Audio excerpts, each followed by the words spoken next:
क्या किसी देश की एयरफोर्स की पावर केवल इस बात से निर्धारित होनी चाहिए कि आपके पास नंबर ऑफ एयरक्राफ्ट कितने हैं, या इसमें कुछ अदर फैक्टर्स भी इन्वॉल्व होते हैं? Recently world directory of modern military aircraft ने global air power ranking 2022 issue की। इसमें इंडियन एयरफोर्स की रैंक चाइनीज एयरफोर्स से बेटर है। रैंक के अलावा क्या पैरामीटर्स इन्वॉल्व हैं, फैक्टर्स इन्वॉल्व हैं जिसके बिहाफ पर ये रैंकिंग डिसाइड होती है, हमारे लिए इंपॉर्टेंट है। प्रीलिम्स में एक स्टेटमेंट काइंड ऑफ क्वेश्चन बनता है। शुरुआत करने से पहले आप में से जो लोग प्लान करें यूपीएससी सिविल सर्विस एग्जाम की प्रिपरेशन, स्टडी आई की वेबसाइट पे आपको डिफरेंट कोर्सेज मिल जाएंगे। अफोर्डेबिलिटी एंड क्वालिटी का मिक्स है। 9999 में आपको ये कोर्स अवेलेबल हो रहा है। आप त्यागी फ्लैश ये कोड भी यूज कर सकते हैं। shashank.powerbing this my Instagram handle. यहाँ पर वीडियो से जुड़े MCQs आते हैं। आपका कभी कोई क्वेश्चन हुआ, I will be more than happy to help you out. WDMMA independent agency है, डिफरेंट एयर मिलिट्री सर्विसेज का डेटा लेता है, उसके बाद एनालाइज करके बताता है कि इनकी ये स्ट्रेंथ है और ये इनकी वीकनेस है। अब ये रिपोर्ट कैसे बनाता है? देखिए, टोटल फाइटिंग स्ट्रेंथ निकालता है और इसमें अलग अलग फैक्टर्स को अलग अलग वैल्यू देता है, जैसे 10 मार्क्स, 5 मार्क्स, 10 मार्क्स, 6 मार्क्स, और उसके बिहाफ पे फिर ये मैक्सिमम मार्क्स हो गए, फिर इसके बिहाफ पे कंपेयर करके फाइनल मार्किंग होती है, फिर कैलकुलेशन होता है। तो बेसिकली एक ट्रू वैल्यू रेटिंग निकालता है। जैसे यहाँ पर 4 फैक्टर्स आपके सामने हैं। फर्स्ट, मॉडर्नाइजेशन, यानी कि प्रेजेंट सिक्योरिटी चैलेंजेस के हिसाब से आपकी एयरफोर्स कितनी मॉडर्नाइज है, किस तरह की वेपनरी आपके पास है, कैसी ट्रेनिंग आपके पास है। लॉजिस्टिकल सपोर्ट कैसा है, यानी कि केवल एयरक्राफ्ट होना काफ़ी नहीं है, उसकी रिफ्यूलिंग के लिए जो ज़रूरी आपको एयरक्राफ्ट चाहिए इससे अलग, क्या वो अवेलेबल हैं? क्या आपके पास जो फ्रंट पे जब एयरक्राफ्ट जाएंगे तो वहाँ पर एयर स्ट्रिप अवेलेबल हैं? क्या आपके पास सप्लाईज को वहाँ पर पहुँचाने की क्या इंफ्रास्ट्रक्चर अवेलेबल है? तो यानी कि लॉजिस्टिक भी एक फैक्टर है। अटैक कैपेबिलिटी क्या है और साथ में डिफेंस कैपेबिलिटी क्या है? तो ये 4 फैक्टर्स तो ये हो गए जिसके बिहाफ पे TVR निकल रही है, टोटल वैल्यू रेटिंग। साथ में केवल नंबर्स मैटर नहीं करते, quality of weapons, quality of aircraft क्या है ये भी मैटर करता है, और मिक्स भी मैटर करता है। अब मिक्स ऑफ इन्वेंट्री का क्या मतलब होता है? जैसे केवल फाइटर एयरक्राफ्ट से एयरफोर्स की स्ट्रेंथ थोड़ी ना बनेगी, हमें कैरियर एयरक्राफ्ट भी चाहिए, हमें एंटी सबमरीन वॉरफेयर में इन्वॉल्व होने वाले भी एयरक्राफ्ट चाहिए, जैसे P-8I, right, Globemaster as a carrier aircraft. तो यानी कि हमें एक डाइवर्सिटी चाहिए। और साथ में अदर क्या फैक्टर्स हैं? पहला, special mission, special mission capability क्या है? साथ में डेडिकेटेड बॉम्बर फोर्स आपकी है क्या? जैसे कि यूएस की जो बॉम्बर फोर्स है वो वर्ल्ड में बेस्ट मानी जाती है। इसी वजह से आप सुनते हैं कि इराक में बॉम्बिंग चल रही है, सीरिया में और अदर जगह पर बॉम्बिंग यूएस एयरफोर्स की वजह से हुई। CAS, close air support, example देता हूं, आपने ऑपरेशन सफेद सागर का नाम सुना है? कारगिल के दौरान एयरफोर्स ने बहुत ही ज़बरदस्त ऑपरेशन किया था, जिसमें जो ग्राउंड आर्मी है उसको ज़बरदस्त सपोर्ट मिला था।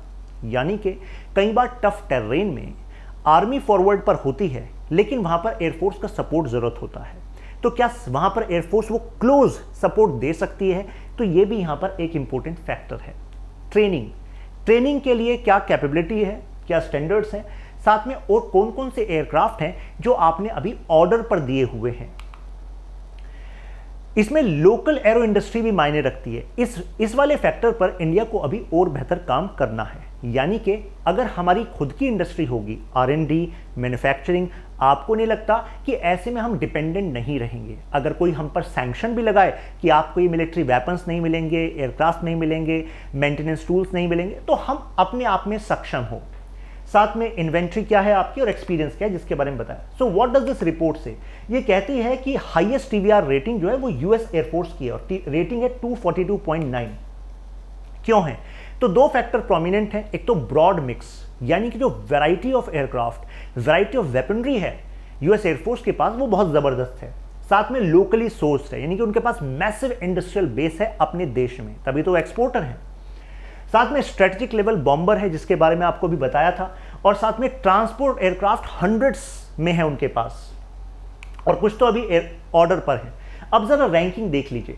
फर्स्ट में आपको दिख रहा होगा यूनाइटेड स्टेट्स एयरफोर्स। जरा टोटल नेशन देखिए 98 और टोटल एयर सर्विसेज हैं 124।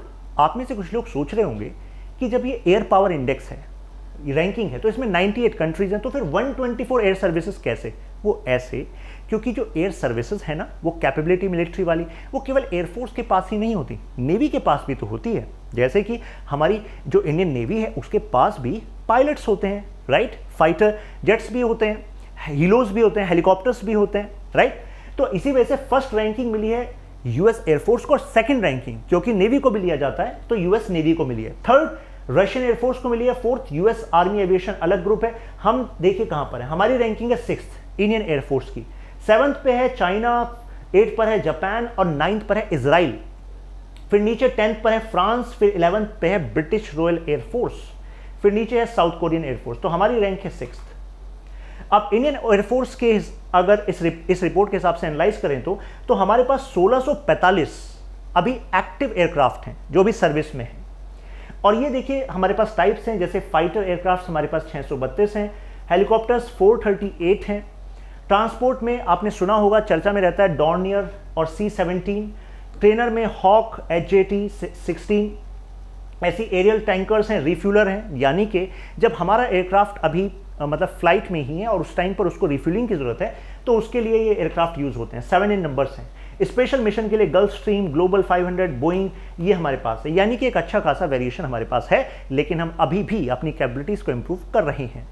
अभी एक मेंस का क्वेश्चन बनता है, बूस्टिंग इंडिजिनस डिफेंस R&D, यानी कि रिसर्च एंड डेवलपमेंट हमें अपने घर में बूस्ट करना होगा, मैन्युफैक्चरिंग को बूस्ट करना होगा to strengthen India security cover. Comment, आपको कमेंट करना है, तो सबसे पहले तो आपको बताना होगा कि ये सही में ये स्टेटमेंट जस्टिफाइड है कि नहीं, क्यों जस्टिफाइड है उनके बारे में, साथ में फिर इस दिशा में क्या भारत सरकार ने कुछ कदम लिए हैं। तो आई थिंक ये इशू आपको समझ में आया होगा। फिर मिलते हैं नेक्स्ट वीडियो में, तब तक के लिए कीप लर्निंग, कीप ग्रोइंग।